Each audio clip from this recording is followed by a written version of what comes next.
di bale, back up kita. Sabihin ko sa iyo. Pag may director dito, o baski sino, director, assistant director, o undersecretary maghingi sa inyo, sabihin mo, sige, putang ina ka, 8888. Si undersecretary nandito naghingi ng pera sa akin.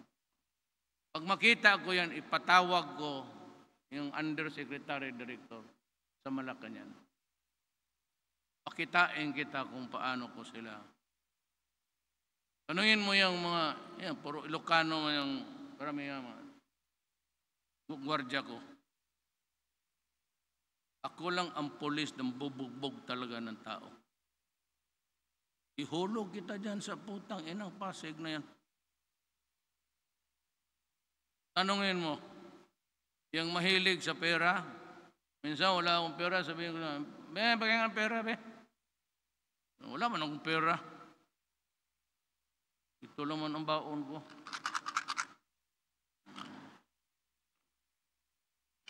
Nakakatuyo kasi katuyo ng laway, sige, istorya. Patawag ko. Sabihin ko sa iyo, sampalin mo sa harap ko. Ilang beses, sa gusto mo lang. Pagkatapos ako, putang ina ng bubugbog talaga ng tao. Magtanong ka ng mga sundalo. Pati sundalo, pati pulis. Kayong mga pulis, nasabi ko sa inyo, magkaroon ng kayo ng kasalanan. Mga dalawang asawa, tatlong asawa, wag lang talaga droga.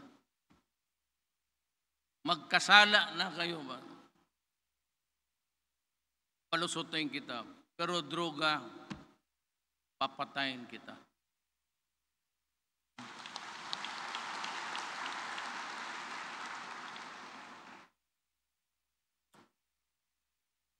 Kayong mga NPA, ito talaga ninyo ng usapang matino, immediate ceasefire. Walang magdala ng armas sa kampo ninyo, sa labas. Walang taxation. Walang pangsunog ng mga... Kaya sa Mindanao, maraming pumapasok para mag-develop. Wala man tayong pera. Multinational. Ang hinahabol ko, trabaho lang. Ngayon, nandyan sila. Manufacturing mismo, nandyan na on-site. Yung pinya pag-harvest, dyan na gagawain ng Diyos. Sana. So, nandyan kayo eh. Yan ang mahirap dyan. We cannot progress. Kaya hinto mo muna lahat. Umuwi ka dito season. Akong bahala sa iyo. Hindi ako traidor na tao. I give you my honor, word of honor. Mag-usap tayo. Pero nothing about coalition government.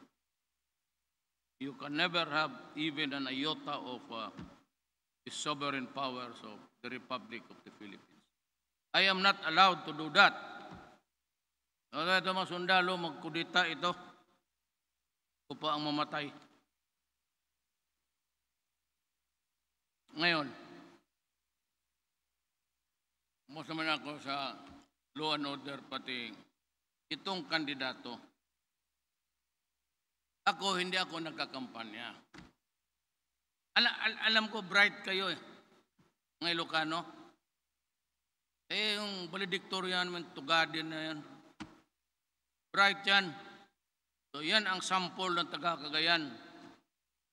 Lito Ramirez. I don't know where he is now.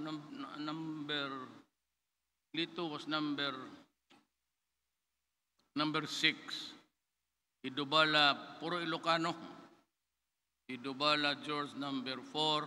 Sa batch namin, Palicanta was number 10. Puro Ilocano. Maraming Ilocano sa San Beda.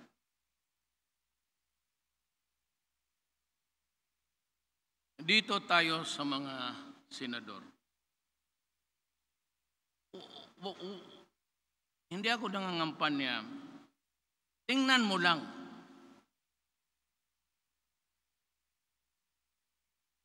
Mar Rojas. I will just, ano ko lang siya kay Mango Dadato.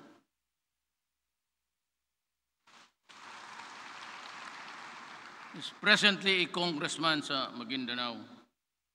Itong Mango Dadato, kung ikumpara mo kay Rojas, totoo to ha, in terms of saving lives of the soldiers and civilians sa ating bayan, itong Rojas, walang ginawa to. Nag-Aquino ito, ay nag-Gloria, naging trade secretary, tapos lumukso doon kay Aquino, naging trade secretary, DOTC, tapos naging DILG. Tignan mo ang ginawa. Hanggang ngayon, hindi ko talaga maintindihan at gusto kong tanungin. Tanong lang. Ayaw kong imbestigahin. Bakit pumasok ang SAP doon alas 8? Ang away, ang firefight was almost 1 day hanggang hapon.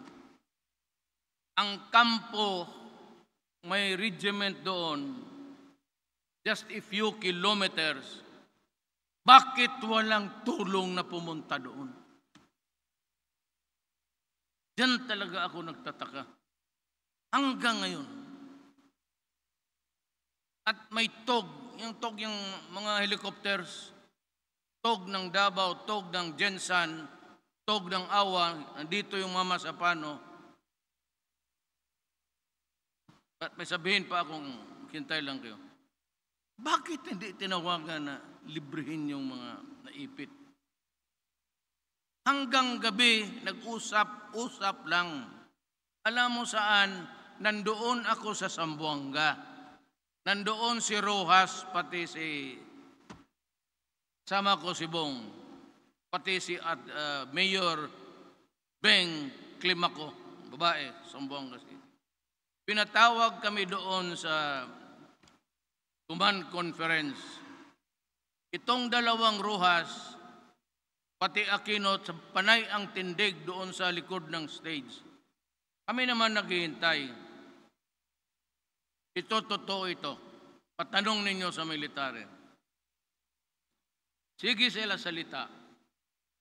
Tapos, tinanong ko ang ISAP. Katabi ko ang ISAP eh. Sabi ko, anong nangyari? Sabi niya, sir, ubos talaga, sir. Ang pumasok, patay lahat. O bakit? Walang reinforcement. Sir, walang order, sir.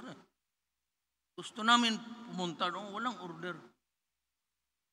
Binabawalan talaga sila. Ngayon, anong klaseng transaction yun?